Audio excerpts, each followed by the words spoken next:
Picture this: a man is 71 years old, retired, sharp as a tack, still mowing his own lawn, still driving himself to Tuesday poker.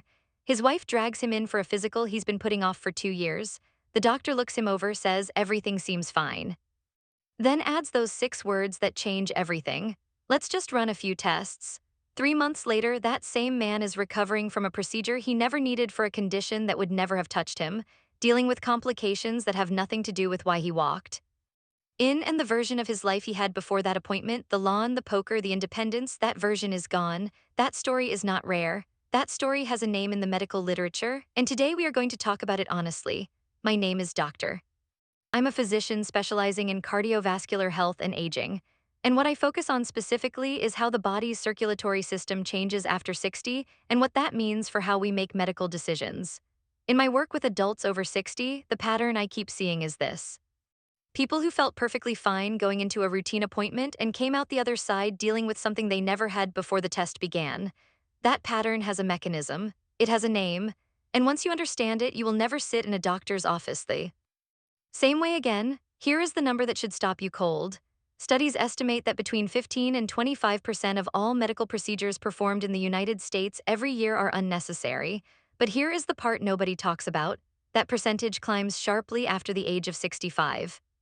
Not because older patients are sicker, because the risk-to-benefit math changes completely after 65, and the medical system was not designed to do that math in a 15-minute appointment. There is something called the cascade effect. It works like this: one routine test finds a small abnormality. That abnormality triggers a follow-up scan. The scan recommends a biopsy. The biopsy leads to a procedure. The procedure causes a complication, and a person who walked in feeling completely fine is now managing a medical situation they did not have before they said yes to a test. The cascade does not start with the surgery, it starts with the first test, and that is exactly what today is about. I'm going to walk you through 5 specific medical checkups that I would personally reconsider after 65, not because medicine is broken, because after 65 the risk to benefit math changes, and very few doctors are doing that math out loud with you. I'll show you why it changes, what I have seen happen to real patients, and I'll give you a set of specific questions at the end of this video that will completely change the conversation at your next appointment. Stay with me through all 5. Number 3 is the one that surprises people most because it involves a test that sounds like pure common sense. And number 1, the final one, is the checkup almost nobody is questioning, even though the data behind it is more troubling than almost anything else on this list. Before we begin, drop your city or state in the comments right now.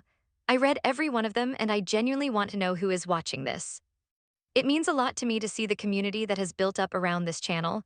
But first, one concept, because without it, nothing else I say today will fully land. I call it the longevity lens. Here's how it works. When you are 50, routine screening is one of the best investments you can make in your health. You find a problem early, you treat it, and you potentially buy yourself 30 more good years. The math is clean, the investment pays off. After 65, 3 things change that math fundamentally. First, many conditions that routine screening finds in adults over 65 will never actually cause you harm. They grow slowly. They produce no symptoms. In a fair number of cases, you will outlive them. But once a result appears on a report, medicine does not have a leave it alone button. It has a treatment button, and that button gets pressed. Second, your body's tolerance for intervention is not what it was at 50. The surgery a 58-year-old bounces back from in 2 weeks can mean months of recovery for a 73-year-old with complications, lost independence, and a quality of life that looks very different on the other side. Third, the cascade. One test, one abnormality, one chain of events that started from a place of feeling fine. Keep the longevity lens in mind through every single item on this list. All right. Let's get into it, starting with number 5. Checkup number 5. Routine PSA prostate testing after 70 in low-risk asymptomatic men. This one deserves precision because it is easy to misread. I am not saying prostate cancer is not real. I am not saying PSA testing has no value. I am saying that for men over 70 with no symptoms, no family history, and no prior concerns, the data on routine PSA testing tells a story that most men sitting in their doctor's office have never been told. Here is the core issue. A PSA test can detect a prostate cancer that is biologically speaking barely moving. A slow-growing tumor that left alone would never spread, never cause a symptom, and in a 71-year-old man would almost certainly never shorten his life. He would live with it, not from it. But the moment that result comes back elevated, medicine does not wait. Biopsies are ordered, specialists are referred, treatment options are presented, and for a man who is 71 and otherwise healthy, treatment for low-grade prostate cancer can mean radiation, hormone therapy, or surgery, each carrying real risks to continence, sexual function, energy levels, and overall quality of life. The American Cancer Society updated its guidance specifically because of this problem, for men with less than a 10-year life expectancy or for older men at average. Risk without symptoms, the risks of finding and treating a slow-moving cancer frequently outweigh the benefits. I want to tell you about Raymond. Raymond is 74 years old, a retired electrician from Tulsa, Oklahoma. Fit, active, no family history of prostate cancer, no urinary symptoms whatsoever. His routine PSA came back slightly elevated at his annual physical. Biopsy confirmed a low-grade, slow-growing prostate cancer, Gleason score 6, which in medical terms means it is about as slow-moving as prostate cancer gets. His urologist recommended radiation. Raymond trusted the recommendation and went through treatment. Within 8 months, he was dealing with chronic fatigue that grounded his mornings, urinary urgency that changed how he lived his days, and a quality of life that had dropped in ways he never anticipated. When he sat down with me a year after treatment, words he used were, "I felt better before they found it than I do now that they fixed it." That sentence is not rare. It shows up in the literature with a consistency that should give every man over 70 pause before saying yes to a routine PSA. What to do instead if you have urinary symptoms, hesitation, flow changes, frequency at night, talk to your doctor. Those symptoms matter. If you have a strong family history, that changes the equation. But if you are 70 plus, asymptomatic, and average risk, the conversation with your doctor should not be, do we screen? It should be, what would we actually do if we found something? And is that treatment better for my life than watching it carefully? That question alone often changes everything. Checkup number 4, routine bone density DEXA screening paired with automatic long-term medication. Before anyone closes this video, osteoporosis is real. Falls are devastating in older adults. I want to be precise here because there is a difference between questioning a test and questioning the automatic pipeline that often follows the test. A DEXA scan detects bone density. If a result shows low bone density, many doctors move immediately to a class of medications called bisphosphonates, Fosmax, Bonva, Actinol. You have probably heard those names in advertisements. The message is low bone density equals medication and medication equals protection. Here is what that message leaves out. Long-term bisphosphonate use, particularly beyond 5 years, has been associated with a rare but serious condition called atypical femoral fractures, stress fractures in the thigh bone, the bone you were trying to protect. These fractures can be severe, can require surgery, and in some cases can cause more disability than the fall they were meant to prevent. There is also a condition called osteonecrosis of the jaw, bone deterioration that is painful, slow to heal, and triggered by the very medication meant to strengthen your skeleton. Meanwhile, and this is the part that should be in every conversation about bone health, the single most effective intervention for reducing fractures in adults over 65 is not a medication. It is fall prevention, balance training. Studies on Tai Chi specifically show it reduces fall risk by close to 50%, removing trip hazards from the home, installing grab bars in the bathroom, reviewing medications for dizziness as a side effect, getting vision checked annually. These interventions reduce your actual fracture risk more meaningfully than most pills with zero side effects. Gloria is 72, a former elementary school teacher from Phoenix, Arizona. She had a DEXA scan after her annual physical and was told her bone density was below normal for her age. Her doctor prescribed a bisphosphonate the same day and told her to take it for the foreseeable future. Gloria came to me 3 years later after developing aching her thigh that turned out to be an early atypical stress fracture. She had never fallen, she had no fracture history. She was taking medication to prevent a fracture, and that medication was what her bone was reacting to. What to ask before automatic medication? What is my actual fracture risk based on my full profile, not just the scan result? And can we compare what I get from medication versus a structured fall prevention program? That question is not difficult, it is not combative. Any good doctor should welcome it. Checkup number 3, routine cardiac stress testing without symptoms. This is the one that surprises people because it sounds so responsible.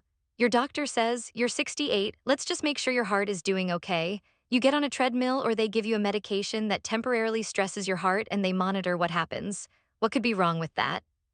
Here is the problem that almost no one talks about in the appointment room: cardiac stress tests in people without symptoms. No chest pain, no shortness of breath, no exertion-triggered dizziness have false positive rates that can reach 40% in certain populations. That means in Nearly half the cases, the test flags an abnormality when your heart is actually fine. But medicine cannot shrug at an abnormal result. That false alarm sends you into the next phase, a cardiac catheterization, a thin tube threaded through your blood vessels through your wrist or your groin directly into your heart. Risks include bleeding, vessel damage, arrhythmia, and in rare cases, the catheterization itself can trigger the very heart event you were screened to prevent. And if the catheterization finds a partial blockage, which is extremely common in adults over 65, including many who will live decades more without a single cardiac event, you may receive a stent. Now, here is the part one want you to really hear. Multiple major clinical trials, including the ischemia trial, which was one of the largest of its kind, found that stenting in patients with stable coronary artery disease did not reduce heart attacks or extend life compared to medication and lifestyle management alone. The stent did not outperform a 30-minute walk and the right medication. But it carried all the procedural risk and often years of mandatory blood thinners. So the cascade looks like this. Feeling fine, routine stress test, false positive, catheterization, stent, blood thinners, ongoing monitoring, no statistical improvement in outcome. That is the full picture. And it started because someone said, let's just check. If you are here and finding this valuable, type the number 3 in the comments. It is a simple way to let me know you are following along, and it genuinely helps this channel reach more people who need this information. What to do instead if you have no chest pain, no unexplained shortness of breath, no dizziness during activity? The conversation with your doctor should not be about stress testing. It should be about optimizing your actual risk factors. Blood pressure, cholesterol, blood sugar, activity, sleep, that is where the real cardiac gains live after 65, and none of them require a catheterization to access. Checkup number 2, routine carotid artery ultrasound in asymptomatic patients. Almost nobody is talking about this one, and based on what the data shows, that silence is one of the most consequential oversights in routine senior care today. A carotid artery ultrasound looks at the large blood vessels in your neck that carry blood to your brain. The idea sounds logical: find a blockage before it causes a stroke, surgically clean it out, problem solved. Reality is far more complicated, and for people with no symptoms, far more dangerous than it sounds. Here is the fact that changes everything. The surgical procedure used to treat a carotid blockage. A carotid endarterectomy carries a 2 to 3% risk of causing a stroke during or immediately after the surgery. In older adults with other health conditions, that number is higher.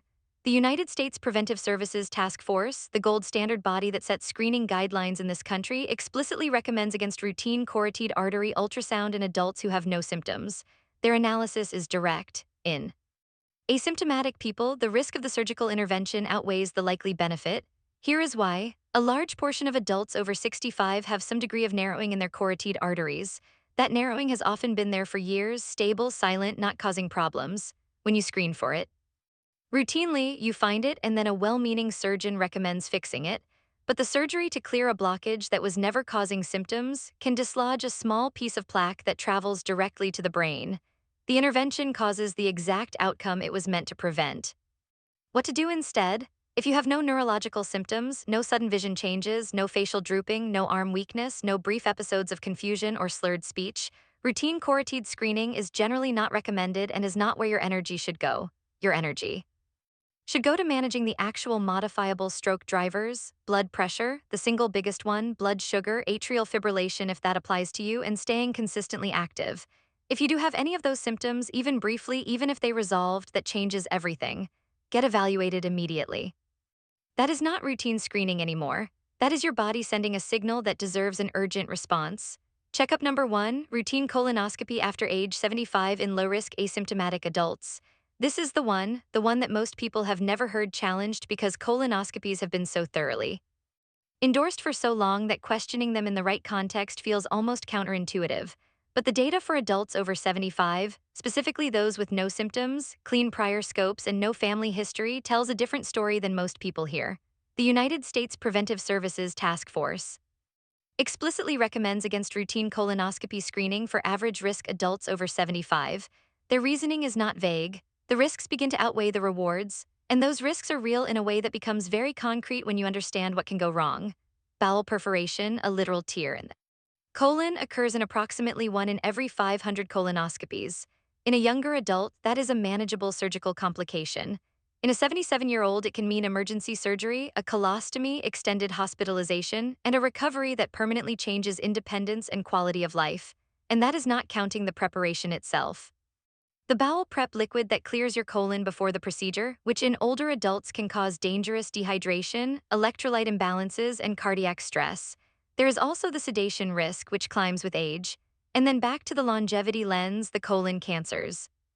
Most likely to be found in asymptomatic adults over 75 tend to grow slowly enough that in many cases they would never cause problems within that person's remaining lifetime. I want to tell you about Margaret. Margaret is 78 years old, a retired school teacher from rural Ohio. She had 2 colonoscopies in her 50s and 60s, both completely clean, no polyp, no family history, no symptoms of any kind. Her new primary care doctor looked at her chart and said she was due for another one. Margaret asked questions. She was reassured it was routine. She went ahead, the prep hit her system hard.